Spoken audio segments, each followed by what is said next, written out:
It's hard to believe that we've already had our Jay Feather Micro 171BH for 2 years now. We made a video after the first year that we had it and just kind of went over the good and the bad and any issues that we had in that first year. Now that we've had our trailer for 2 years, we thought we'd do it again and let you know of any issues that came up in our second year of owning the Jay Feather Micro.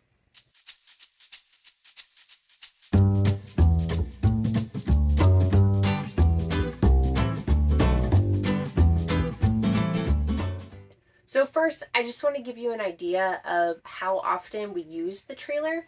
We are not full-time, we're weekend warriors. So we go camping basically when the kids don't have to go to school. We try to go at least once a month. We go on weekends, we go on breaks from school and summer vacation, that kind of stuff.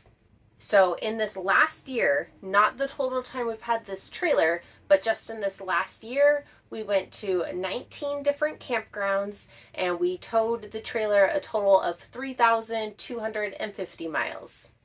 And maybe this is a spoiler, but I'm just going to say right away, we still love this trailer. If you watched the first video, you'd notice that most of those issues, the word issue is too strong to even say to most of those items. Most of them were just kind of complaints and little nitpicky things here and there. And then in the second year, it's pretty similar. So we did have a couple of issues, which we will go over, but I just wanted to let you know, we still love this trailer and none of these issues are so big that we're upset about it. We understand that there's a DIY element that comes with owning a trailer. So we just wanted to put this content out there so you have a better idea of what some of the possible issues are that you can expect when you own a trailer. So first we'll go over some of the issues and complaints that we mentioned after the first year, and some of them we have addressed, and so we just wanted to follow up and let you know how we've addressed those. And if you haven't already watched that video, I would still recommend watching it. It's still relevant and I think it goes well with this video, so I'll add the link to that in the video description. So the first was we complained about the amount of windows specifically on the campsite. And what we have done since last year is we have replaced the window in our front entry door. So instead of that frosted glass window, now there's a window that you can actually see through, and it has a thin shade. So it has a shade that can be closed and blacks out the window. So I was hesitant to do this change because I thought it would be really annoying to have to open up your door to be able to put the shade up and down because it's in between the door and the screen. And so I was just worried that that would be kind of an irritating thing. You're letting bugs in the camper and just having to like open your door completely to open and close a shade. It turns out it is so worth it. Opening and closing the door to change the shade is really not a big deal. I mean, you really are only changing the shade in the morning and the evenings. It's not like it's happening all of the time. And it is so worth it just to have that extra visibility. It makes a way bigger difference than I had expected, and I am really, really happy with it. Installing it was pretty easy. It came with plastic tabs. There were 16 little plastic tabs, and they fit right on the existing window. There's little slots around the edge of the window, and you put all of these tabs in there, and that allows you to separate the front of the window with the glass from the back of the window with the plastic that's holding it into place. Now, we did need 2 people to do this just because we wanted to have somebody on the outside holding the glass up while the other person inside of the door was working on putting those little plastic pegs in and pushing the window out. We didn't want to take any chances of it falling and shattering. And then when we put it back in, similar thing. We just had somebody hold one side of the window while somebody was tightening on the other side. And you're just pushing it into place. So it's just a little bit awkward, but it was easy to do. It took us probably about 20 minutes from start to finish. And something really cool is I noticed when I was looking at the 2023 model of the same trailer that those are now coming with the entry window that's clear and you could see out of. So it's cool that they're switching out that frosted window and now it's coming with this nice entry window right from the get-go. If you, like us, had one of the frosted glass windows and you're interested in switching it out, I'll put a link to the window that we used in the video description as well. Another complaint that we had in our 1-year review video was about the drawers. We've had a lot of issues with the drawers, and consequently they were really difficult to open and close. So we started looking into it, and we found that there were a couple of issues with it. Basically, the way that it's mounted is just not very secure. So the big issue that we had was related to the slides. And so the front of the slides were mounted pretty securely onto the cabinets, but the back of the slide rails were just stapled onto a wooden assembly that was just basically hanging there. There was one little screw, and then these things were stapled on. And what happened is the backs of the slides just kind of started sagging. There wasn't enough holding them up. And so instead of the slides being straight and even, they started being at an angle. And so that was the biggest issue that we were having. And so my husband Joe went in there and put some wood onto the side of the rails so that they can be secured between the cabinet and the drawer. So instead of just hanging in the back, they're secured on the side a little bit more. So that seemed to help our drawers quite a bit because that was the biggest issue that we were having. Now, luckily, we haven't had this issue yet, so we have not fixed this yet. But another problem that people are having with their drawers is the bottom of the drawer is sagging. So you're getting a gap in between the side of the drawer and the bottom. It's just bowing and sagging, so it's not supporting the items that are in the drawer. And so what people are doing to fix that is there's a couple of simple things that you can get off of Amazon. I'll add links to these in the video description as well, just in case you are interested in fixing this. So what people are doing is they're adding little corners, little plastic corners that go on the bottom of the drawer just to help cinch up the bottom to the sides. And then they're also adding a rail support in the center bottom drawer. So underneath on the bottom drawer, they're just adding a little rail to help add some additional support to the base. So like I said, we haven't experienced that issue with our drawers yet. Our issues were more related to the slides. And so we've addressed that by adding more wood on the edges to better secure the slides so they're not tilting backwards. So anyways, it took a little bit of work, but that's no longer an issue for our trailer. Another thing we mentioned in our 1-year review video was the difficulty to shut the curtains next to the dinette. The bottom of the curtains are just so wide that they hit the table, and you have to really scoot the table out of the way to get the curtains to pass it. Now, there's been a couple of good fixes that people have done for this, and so I thought I'd share them with you, even though we haven't actually addressed this yet. We kind of just got used to it, and so we haven't really dealt with it yet. So one possible fix for this is you could take the table and then take the legs that are mounted on it and just adjust where it's mounted over by like 1/2 inch, and then that will give you enough clearance to shut the window blind without it hitting the table. The other thing people have done to fix this is just changing out the blinds completely. So it uses something a little bit thinner, like a roller blind, and then it's not going to hit the table because it's really just the base of the blinds that hits it. And the last item that I want to mention from our 1-year review video is about the bunks and accessing that top bunk. So this is probably the item that I got the most comments about, was all of these awesome ideas and suggestions for what we can do to make it easier to get on that top bunk. So since then, our son just doesn't have any issues with it. Now he's 8 and he's been getting in and out of this bunk for so long that it's not a big deal for him anymore. So it's no longer an issue for us. So I haven't done anything to address it, but I thought that there were some cool ideas. So I did want to share those just in case somebody else was looking for a solution.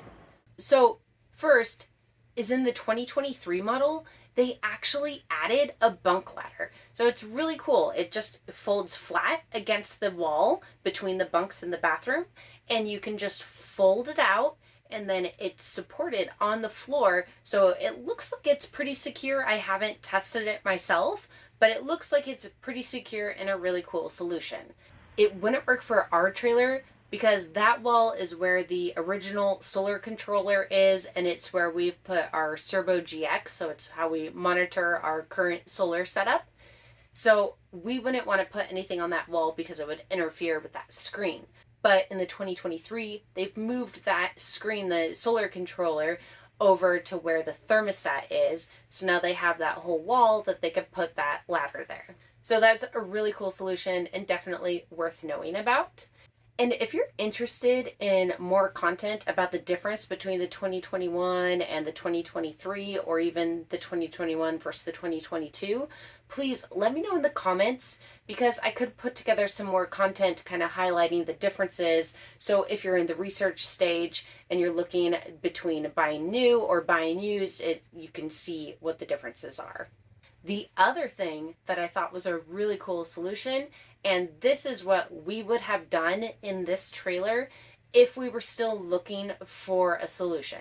So the solution is to add rock climbing pegs to that wall, that really small wall in between the bathroom and the bunks. There's already a handle up top, and all the way down that wall where the handle is, there's a 2x4. So you can secure something to that edge right there.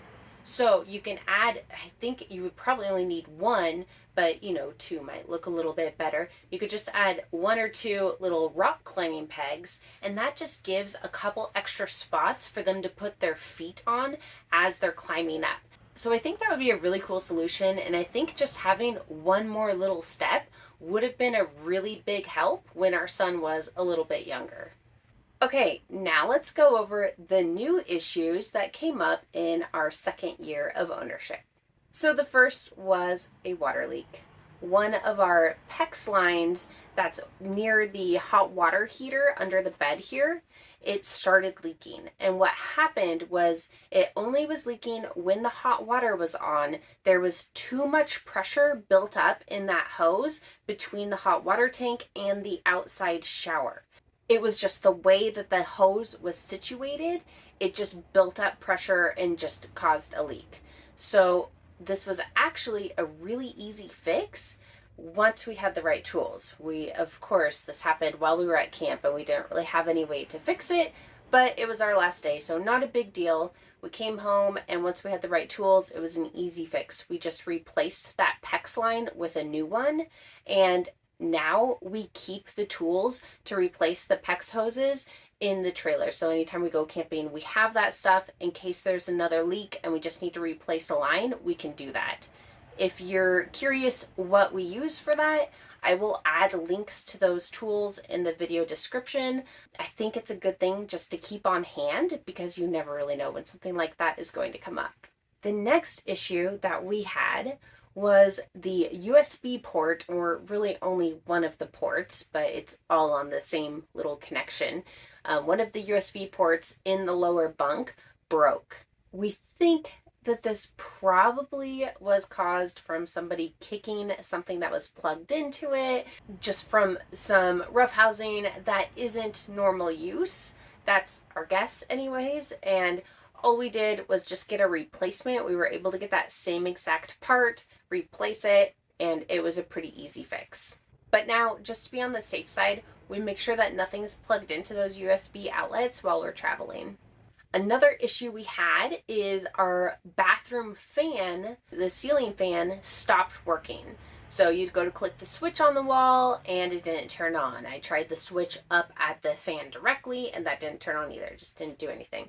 It turns out what happened is the cables behind the switch on the wall had just come out. They just wiggled loose, and that again was a really easy fix. We just had to get the cables from the wall and put them back where they go in the switch, and then it worked just fine, no problem. We've also had a few more molding issues. In the first year video, we talked about the molding next to the door being kind of loose. We also had some molding near the bunk bed come off. And that was a pretty easy fix. There's just a little screw next to the dinette. We just unscrewed that slightly, popped the molding back in place, re-screwed the dinette to it, and that's been fine now. So it was a super minor issue. Another issue is the benches on our dinette, just the backs of the benches. They constantly fall forward. The little tiny circles of Velcro that they put on the back, there's like 2 little circle sections, is just not enough. It worked at first, and now it's just had too much wear on it, and they just don't stick anymore. So super easy fix. We're just adding a big strip of Velcro back there so that there's more for it to catch, and that's really all it needed. Also, one of our lights above the dinette, it kind of broke. The little plastic casing on it, like so the what you see, the bottom plastic piece of it with the button part, that part broke. So you couldn't click the button anymore. But we just took off that piece, and the physical button, the actual light, it all still functions just fine. But the nice looking cover on it with the button, that part broke. Since we didn't see an option to just replace that plastic piece that we needed, we would have had to swap out the whole light anyways. We decided we might as well do a little bit of an upgrade. So we got these ones that are really similar looking, but they can be a blue light, and then the regular light is dimmable. And then another kind of big issue that we had is our spare tire carrier broke. Now, I know this is a recalled part, so of course we knew that there was a chance that this could happen, and it was something that we would check because we knew that it was a weak point and something that needed to be replaced. Now, I did put our name on to get the recall part literally 1.5 years ago. So our name has been on this list at our dealership for a long time. And at first I would call the dealership monthly, and they would just same thing, like, yes, you're still on the list, we don't have the parts yet. And I did that for probably like 6 months, and then I just sort of gave up. We're DIYers, and we weren't super eager to take the trailer into service anyways, so we're like, well, it hasn't broke yet, seems like it's fine, not that worried about it. So I just kind of ignored it and haven't pestered the dealership probably as much as I should have. Well, we were leaving for a camping trip, and when we were walking around the trailer, we noticed that the tire was not hanging flat anymore. It was at an angle. And we looked, and the carrier had snapped. So we decided, let's just get the tire off. We'll put it in the back of the truck. We luckily had a lot of space during that trip, so we'll just stick it in the back of the truck and then deal with this when we get home. The next problem that we ran into is the tool that you use to get the lug nuts off of your tires is not the same as what you use to get it off of the spare tire carrier. So there's the tool that came with the trailer, and then we also had our own that we carry in case something happens to the tires, and neither of those will work. It's not the right size, and also you have to have a very thin tool to work with the spare tire carrier, and we intentionally don't use a thin one because there's a better chance that that is going to break. So we needed to get a completely separate tool to be able to get this off. So we had to stop by an auto parts store with the trailer, and luckily they had the part we needed, and we were able to get that off. So what we decided to do with the spare tire carrier was just fix it ourselves. My father-in-law has a welder, and my husband and my father-in-law were able to just get a new chunk of metal to put in there to act as a big support, and then they welded all of the weak points. You could see there was not only the point that broke, but there was a couple other points that were close to breaking, so they just kind of cleaned all of those up and spray painted it, and we put it back on, and it only took them, I don't know, a couple hours. So we'll probably just stick with that. I kind of don't have a lot of faith that the dealership will ever get us that recall part. And now I feel like we've got a pretty good fix. The big learning that we got from this is that we need to have a separate tool to get the tire off of the spare tire carrier than we do to get the tire off of the actual trailer. So I will list that information in the video description as well, what you need to get the tire off of the spare tire carrier versus what you need to get the tire off of the trailer axle. So that's it. Those were our year 2 issues. And like I said, we still absolutely love this trailer. Every time we go camping, everybody is still so excited to go, so excited to get to use the trailer again. And we have had a few issues here and there, but we do expect to have things like that come up from time to time. So for us, there hasn't been anything so upsetting that it takes away from all of the joy that the trailer is bringing us. I hope this helped, and if it did, please subscribe.